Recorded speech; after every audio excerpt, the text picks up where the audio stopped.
Dropout Idol Fruit Tart is about a girl who's always wanted to become an idol, moving into a dormitory called the Mouse House with a former child actress who is failing to get back into the industry, a former model who is probably a swimsuit model, but they don't really get into her modeling career too hard, and a absolutely failed musician who basically end up forming an idol group because of their manager to try and use the idol group's popularity to get into their actually desired industries.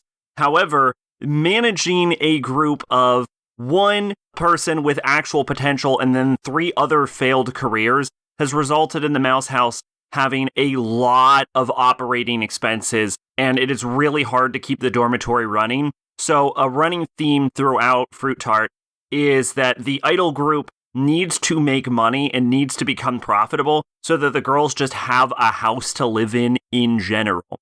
The idol group themselves end up being called Fruit Tart, which is where the show gets its name from. The show itself mostly relies on the relationships between the girls themselves and another idol group who is way more popular than them, but the actress's younger sister is a member of that group, and that's why they have such a close relationship. And the managers of the 2 groups are basically friends with each other. So that's the connection there. So it's largely about the interactions between the characters and the girls performing idol activities to get themselves out of debt.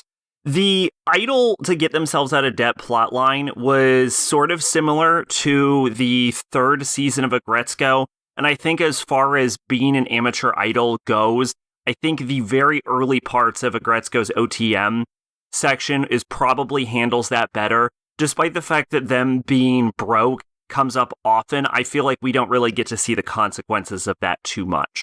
Otherwise, the show is primarily a cute girls do cute things kind of show, where the cute things they're doing are just being idols. There's also a good amount of fan service in the show, and if I'm being honest, the way the characters are utilized and the details we receive about the characters means that the show is just primarily Yuri bait and fetish bait. I don't think there's anything wrong with cute girls doing cute things shows or necessarily Yuri bait or fetish bait. I don't think there's anything wrong with these things. My number one issue with the show is it just feels like there isn't enough going on with it. It does feel like, despite the fact that the characters do slowly progress as idols, it still ends up feeling as if nothing is actually happening. Twitch and Discord in the description. I've been Sacrobolic, your envoy of hope. Bye-bye.